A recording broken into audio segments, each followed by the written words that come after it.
जय सिया राम। आप सभी लोगों को रामनवमी की बहुत बहुत शुभकामना, हार्दिक बधाई। आज भगवान श्री राम का जन्म दिवस है। हम सभी भारत के लोग जन्म दिवस के अवसर पर उनकी पूजा करते हैं। कुछ लोग व्रत भी रखते हैं और उनको याद करके बहुत आनंदित होते हैं। लेकिन आज मैं आपसे एक बात कहना चाहती हूँ। बहुत दिन हो गया हम YouTube पे नहीं आ रहे थे, क्योंकि हम एक कथावाचक होने के साथ साथ एक विद्यार्थी भी हैं। हमारा कार्य पढ़ना है और तो बहुत दिन के बाद आज रामनवमी के दिन हम आपसे कुछ बात करना चाहते हैं। आज हम ये कहना चाहते हैं कि हम भगवान की पूजा करते हैं, मंदिर में जाते हैं, लेकिन श्री राम जी ने जो हम लोगों से कहा, जो उन्होंने अपने चरित्र को करके हमें दिखाया, उस बात को अगर हम ना माने, उस कार्य को हम ना करें जो उन्होंने कहा है, तो मेरे विचार से पूजा करना, व्रत करना, ये सब व्यर्थ हो जाएगा। क्योंकि राम हमारे समाज को एक आदर्श समाज बनाने के लिए ही राम के रूप में आए और एक आदर्श मनुष्य का निर्माण समाज में कैसे हो, जिससे समाज का कल्याण हो, लोग अच्छे से शांतिपूर्वक जी सके। इसलिए भगवान ने इतना नाटक किया, इतनी लीला करी कि जन्म से लेकर रावण के वध तक, फिर राजा बनना, ये सब की क्या जरूरत थी। वो भगवान हैं, नहीं भी करते तो कोई दिक्कत नहीं था। लेकिन केवल मनुष्यों को शिक्षा देने के लिए उन्होंने अपने ऐसे व्यवहार किए कि माता के साथ कैसा व्यवहार करना चाहिए, पिताजी के साथ कैसा व्यवहार, उनकी आज्ञा का किस प्रकार से पालन करना चाहिए, अपने भाई से किस प्रकार का प्रेम करना चाहिए। आप अगर भरत जी को देखिए तो भरत अपनी माँ को छोड़ सकते हैं, लेकिन राम के प्रेम को नहीं छोड़ सकते। तो उससे हमें ये ज्ञान लेना चाहिए कि हमारे जीवन में भरत जी के जैसा भ्रातृ प्रेम होना चाहिए। सीता माँ के जैसे भगवान के प्रति, मतलब हमारे पति के प्रति, स्त्रियों का धर्म है कि उनके प्रति इतनी सद्भावना, इतना प्रेम होना चाहिए कि हमारे मन वचन कर्म से उन्हें कष्ट ना हो। श्री राम जी सीता जी को इतने आनंद से रखते हैं, तो पति का धर्म होना चाहिए कि हम अपनी पत्नी के साथ किस तरह से अच्छे से व्यवहार करें, जो उन्हें किसी प्रकार का हमसे दुख ना हो। उसी प्रकार से भगवान श्री राम ने जो कौशल्या माँ के प्रति स्नेह दिखाया, जो महाराज दशरथ के प्रति स्नेह दिखाया, सो समाज को बताया कि आप जीवन में चाहे कितने भी महान हो जाएं, कितने भी बड़े हो जाएं, लेकिन अपने माँ बाप से महान नहीं हो सकते। इसलिए हमारा प्रथम कर्तव्य है हमारे माता पिता की सेवा करना और उन्हें संतुष्ट और सुखी रखने का प्रयत्न करना। सो भगवान ने जो लीलाएं की, उनमें हर एक पात्र के ऐसे चरित्र हैं जिनको अगर मनुष्य अपने जीवन में धारण कर ले तो उससे बड़ा सुखी कोई नहीं रह सकता। लेकिन आज हमारे समाज में सब कुछ है, आदमी के पास घर है, धन है, परिवार है, सब है, बस एक चीज़ खो गया है जिसका नाम है प्रेम। कभी कभी हम बहुत दुखी हो जाते हैं ये सोच के कि जिस चीज़ से भगवान बहुत प्रसन्न होते हैं, मानस में कहा गया है, राम ही केवल प्रेम प्यारा, जान लेहु जो जान निहारा। तो जिस प्रेम से भगवान प्रसन्न होते हैं, जिस प्रेम से भगवान भक्त से मिल जाते हैं, हमारे समाज में आज की ये स्थिति है कि वो प्रेम शब्द कहीं खो गया है। प्रेम जो एक अलौकिक शब्द है, एक अलौकिक आनंद है, वो प्रेम पता नहीं कहाँ चला गया। आज हम समाज को जब देखते हैं तो आंखें भर आती हैं। बड़े भाई को छोटा भाई अच्छा नहीं लगता और छोटे भाई को बड़े भाई अच्छे नहीं लगते। बच्चे अपने बच्चे की सेवा करते हैं लेकिन माँ बाप की सेवा नहीं करते। माँ बाप भी बेचारे बच्चों से दुखी हैं। आप कहेंगे कि ऐसा क्यों हुआ, आखिर ये प्रेम कहाँ चला गया, क्यों चला गया? तो प्रेम इसलिए चला गया क्योंकि प्रेम के जगह को स्वार्थ ने ले लिया। और ये जो स्वार्थ है वो प्रेम का दुश्मन है। और जहाँ स्वार्थ होगा वहाँ प्रेम हो नहीं सकता है। आप कहेंगे कि महाराज जी आप अपने मन की भावना कह रहे हैं। ये मेरे मन की भावना नहीं है, ये मैंने समाज को जो देखा है और जितने गहराई से हम देखते हैं, मुझे नहीं लगता कि इतने गहराई से आम आदमी देख पाते हैं। मैं एक उदाहरण से आपको बताती हूँ। हम एक जगह कथा में गए, तो हम कहीं भी जाएंगे तो रहने के लिए तो अच्छा ही जगह मिलेगा, अच्छे जगह में रहे। घर बड़ा सुंदर है, संगमरमर लगा हुआ है, एसी भी लगा हुआ है, पंखा भी लगा हुआ है। उस परिवार में उस आदमी के जिनका घर है उनके भाई बहुत है, 3-4 हैं।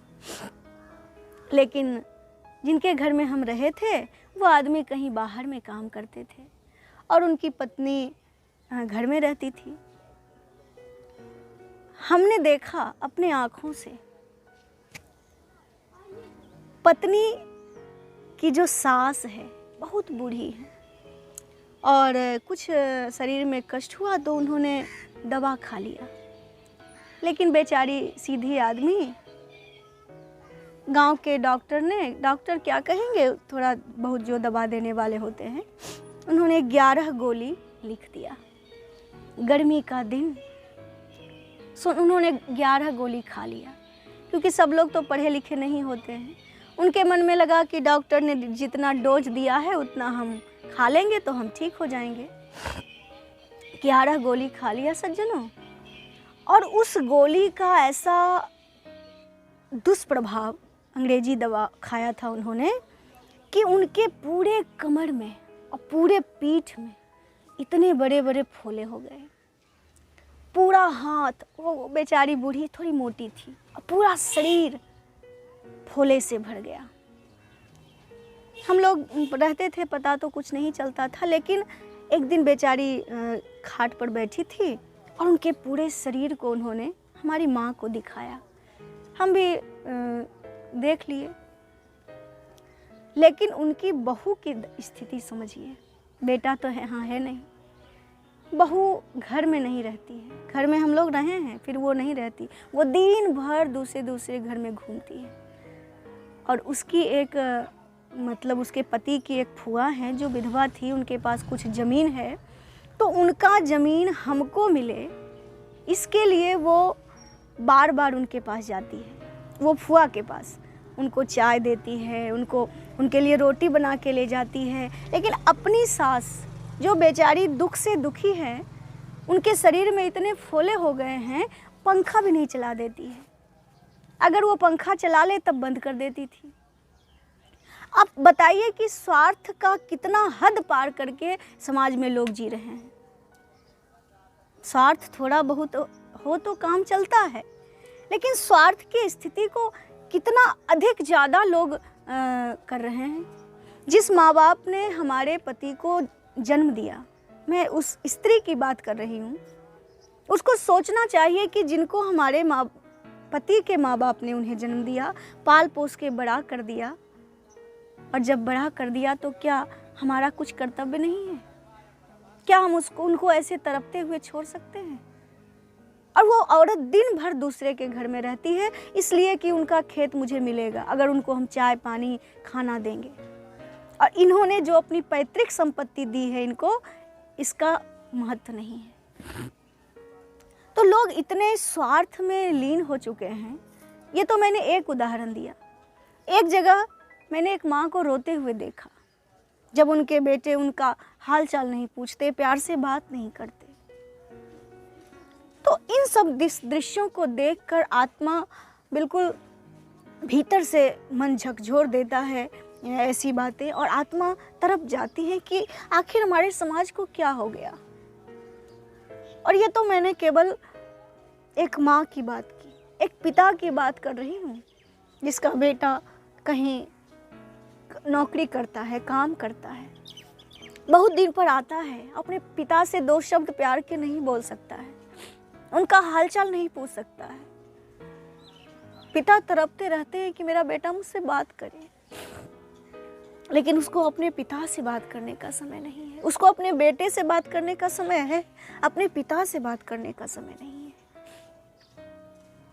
पिता दुखी है। एक राम थे जिनको पिता ने कहा जंगल जाओ तो एक बार भी नहीं पूछा कि मेरी गलती क्या है। और आज का समाज है, जब हमारे पिता हमें सब कुछ दे रहे हैं, फिर भी हम उनसे एक प्यार के शब्द नहीं बोल सकते, तो आप बताइए समाज की क्या दुर्दशा हो चुकी है। हम राम की पूजा करते हैं, राम को मानते हैं, तो केवल भगवान राम की पूजा करने से काम नहीं चलेगा। अभी आज रामनवमी है, हर घर में हर व्यक्ति पूजा करेगा, अपने घर में बजरंगबली का ध्वजा फहराएगा और आदि जो भी नियम हैं सब करेंगे। लेकिन आखिर श्री राम ने जिस प्रेम का संदेश समाज को दिया कि हम जिस समाज में रहते हैं हम उनसे प्रेम करना सीखें। आप कहेंगे कि महाराज हम लोग क्या बिना प्रेम के जीते हैं? तो आप बिल्कुल गंभीरता से सोच के देखिएगा। हम देखते हैं समाज में हर व्यक्ति एक दूसरे से संपर्क में है, प्रेम में है, लेकिन प्रेम आखिर है कहाँ? क्या आप निस्वार्थ भाव से किसी से प्रेम कर सकते हैं? आपने किसी से 100 रुपया मांगा और उसने नहीं दिया, क्या उसके बाद भी आप उससे प्रेम कर सकते हैं? और अगर आप ऐसा करते हैं तो आप अच्छे हैं, लेकिन ऐसा होता नहीं है। हर व्यक्ति, हर मनुष्य, जहाँ भी प्रेम का संबंध होना चाहिए वहाँ स्वार्थ ने जकड़ लिया है समाज को, जो बहुत ही सोचनीय विषय है। और हम मनुष्य हैं। आप मानस में चाहे उपदेशों में, कथाओं में सुनते हैं कि कर्म प्रधान विश्व करी राखा, जो जस करहि सो तस फल चाखा। तो आखिर जो जस करहि सो तस फल चाखा का अर्थ क्या है? अर्थ तो ये है कि हम जैसा करेंगे वैसा पाएंगे। तो आखिर करेंगे कैसा? जैसे उदाहरण देते हैं, हमारे माँ बाप हैं, माता पिता हैं, अगर हम उनसे प्रेम नहीं करेंगे, वो बूढ़े हैं, उनका हालचाल नहीं पूछेंगे, उनको खाना नहीं देंगे। और मैं 2-3 दिन की बात कर रही हूँ, हम जा रहे थे एक जगह, तो एक सत्संगी जो हमारी कथा में बार बार, मैं नाम नहीं लूँगी, आते हैं, वो अब बूढ़े हो गए और बीमार हो गए। तो हम जा रहे थे तो उन्होंने हमको देखा और प्रणाम जय सिया राम कहा, तो हम थोड़े खड़े हो गए। उनका स्वास्थ्य ठीक नहीं था। आप ध्यान से सुनिएगा जो हम कह रहे हैं। उन्होंने हमसे कहा कि हम बहुत बीमार हैं और घर से नहीं निकलते हैं, लेकिन आज बहुत साहस करके घर से निकले कि महाराज जी इस रास्ते से जाएंगे तो हम उनसे कुछ बात करेंगे, बिल्कुल ध्यान देंगे। तो हम सोचे कि अच्छा क्या बात करना है बताइए। उन्होंने कहा कि हमको ऐसा कोई उपाय बताइए कि जल्दी मर जाए। मैंने कहा कि देखिए, मनुष्य तन बहुत भाग्य से मिलता है, मरने का ऐसा कोई उपाय है नहीं। देखिए सज्जनों, उन्होंने अपने जीवन में, हम बहुत कम लोगों से बात करते हैं, तो उन्होंने हमसे बात तो कभी नहीं किया, लेकिन जीवन में पहली बार किया और अब उनकी अंतिम स्थिति है। उन्होंने कहा कि बूढ़े हो गए हैं, बेटी के यहाँ चले गए थे क्योंकि बेटा और बहू सेवा नहीं करते। बेटी के यहाँ चले गए थे, बेटी बेचारी सेवा की 1 महीना, लेकिन बेटा बेटी को भी जाके कह दिया कि अगर तुम सेवा करोगी तो आग भी तुम ही देना। बेचारी बेटी लाचार हो गई और पुनः पिता को उनके घर पहुंचा दी।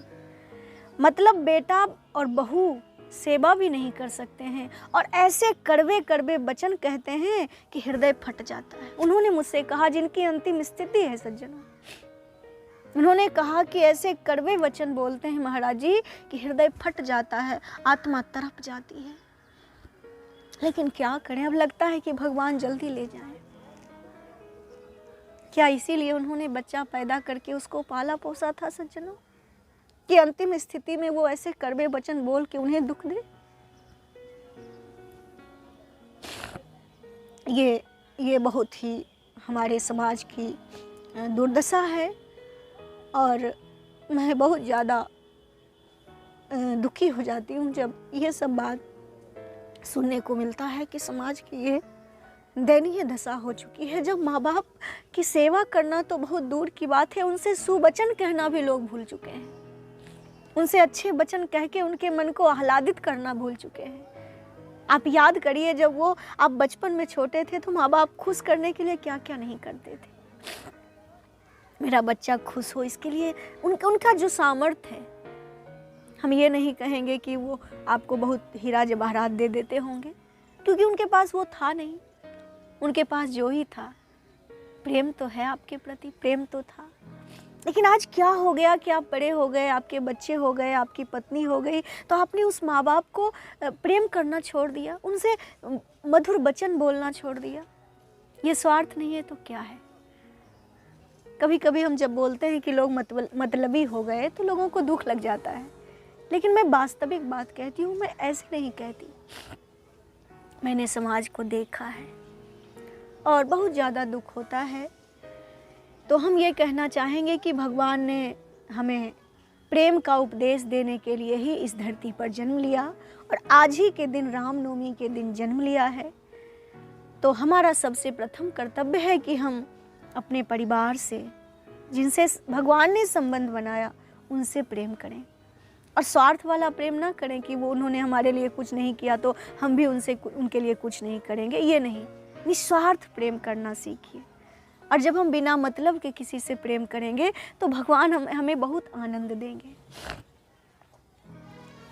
बहुत लोगों को लगता है कि महाराज जी स्वार्थी कह देते हैं लोगों को, लेकिन आपको एक बात कहते हैं, आज समाज में हर घर की स्थिति देखिए, 2 भाई चाहे 3 भाई हैं, तीनों भले वचन से कुछ न बोले लेकिन भीतर में एक दूसरे से ईर्ष्या में लगे हुए हैं। वो क्यों बढ़ रहा है, हम क्यों ना बढ़ें। और ऐसा नहीं कि एक भाई की गलती है, दोनों की गलती है। और गलती का मुख्य कारण पता है क्या है? उसकी पत्नी, उस भाई की पत्नी है मुख्य कारण। भाई तो छोटे थे तो प्रेम था, पत्नी ने क्या ऐसा ज्ञान दे दिया कि दोनों का प्रेम अब खत्म हो चुका है। अब वही भाई जब एक दूसरे के साथ मिलते हैं तो ऐसे लगता है शत्रु से मिल रहे हों। आखिर वो प्रेम गया कहाँ, क्यों चला गया? मैं बस इसीलिए बहुत दुखी हो जाती हूँ कि हमारे समाज से प्रेम चला गया। और ये केवल एक जगह की बात नहीं है, शहर की तो बात छोड़ दीजिए। मुझे तो लगता है शहर में लोग इतने व्यस्त हैं कि एक दूसरे से मिलना, एक दूसरे से सद्भावना प्रकट करना, प्रेम प्रकट करना शायद उनकी मजबूरी रही होगी, जो उतने व्यस्तता में वो समय नहीं निकाल पाते होंगे। लेकिन अब गांव की भी यही दुर्दशा है। गांव में भी लोग, हम अगर किसी से बात कर रहे हैं तो उससे जिससे हमको कुछ मतलब है, उससे बात करना चाहिए, जिससे कोई मतलब ना हो, फिर भी हम उससे प्रेम कर रहे हो। प्रेम का ये लक्षण है। तो आज रामनवमी है, निस्वार्थ प्रेम करिए।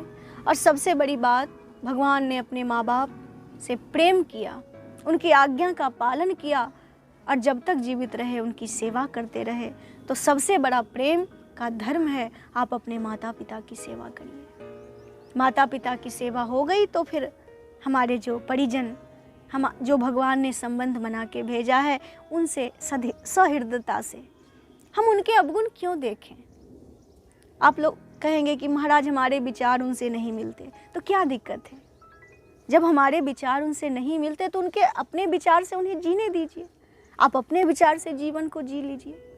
लेकिन लोग क्या करेंगे, सबकी इच्छा होती है कि नहीं, हम जो कहते हैं, हमारी जो सोच है उसके अनुसार दुनिया चले। ऐसा कभी नहीं हुआ है और न कभी होगा। जिसके जैसे विचार हैं उसको उसी विचार से जीने की स्वतंत्रता है। तो जब जीवन की स्वतंत्रता है तो आप अपना विचार दूसरे पर क्यों थोपते हैं? जैसे किसी को गाना गाने की इच्छा है, चाहे शौक है गाना गाने का, तो अगर समाज के लोग कहते हैं कि नहीं गाना गाना गलत बात है, तो आपको गलत लगता है, उसको अच्छा लगता है तो गाने दीजिए। आप मत गाइए, लेकिन आप अपने विचार किसी को क्यों थोपते हैं? आप जिस स्थिति में उस स्थिति में बने रहिए और लोगों को भी स्वतंत्रता से जीने दीजिए, और उस स्वतंत्रता के बाद भी आप उनसे प्रेम करिए, ये आपका धर्म है।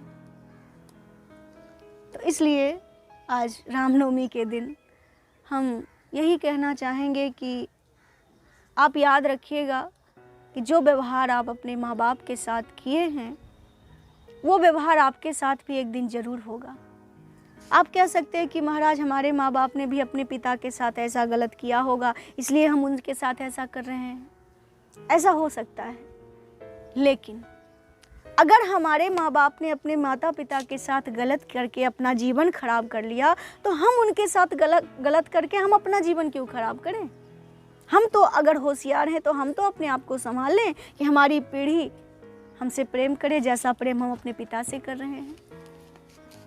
तो इसलिए कर्म की प्रधानता तो है, लेकिन उन्होंने जो किया उसके अनुसार हम भी कर्म करें, ऐसा नहीं है। हमारा कर्तव्य है कि हम अपने कर्म को सुधारें और सुधार करके अपने जीवन को महान बनाएं। तो इसलिए बहुत बहुत साधुवाद। हमने जो भी कहा, जितना देर से कह रहे हैं, जितने लोग मुझे सुनेंगे, मुझे पता है इंटरनेट पर तो बहुत लोग सुनते हैं और एक बार अपलोड हो जाए तो लगातार बहुत सालों तक सुनते रहते हैं। तो जो भी जहाँ भी सुनेंगे, हमारी इन बातों को बहुत गौर से एक बार विचार करके देखिएगा कि हमने जो कहा क्या वो बिल्कुल गलत है? मुझे नहीं लगता। हमारा जो कर्तव्य है मनुष्य बनने का, वो यही है। राम नाम जपना अच्छी बात है, पूजा करना भी अच्छी बात है, लेकिन राम के रामत्व को अपने में लाना बहुत अच्छी बात है और सबसे अच्छी बात है। अगर हमने राम नाम जप लिया, पूजा कर लिया और भगवान के चरित्र पर चल नहीं पाए, तो फिर वो हमारा पूजा और जप सब व्यर्थ चला जाएगा। इसलिए हर व्यक्ति से प्रेम करना सीखिए, क्योंकि राम ही केवल प्रेम प्यारा, जान लेहु जो जान निहारा। बहुत बहुत साधुवाद। आप इसी तरह से जुड़े रहिए। और हम YouTube पे बहुत ज़्यादा नहीं आ पा रहे हैं, क्योंकि हमें विद्यार्थी होने के कारण बहुत ज़्यादा पढ़ना होता है, इसलिए समय नहीं मिल पाता है। आज समय निकाल के मिले तो बहुत अच्छा लगा, और यही भाव हम अपना कहना चाहते हैं। आप ज़रूर इस पर मनन करिएगा और अपने जीवन को देखिएगा कि आखिर हमारा प्रेम गया कहाँ। तब तक के लिए जय सिया राम, राधे राधे।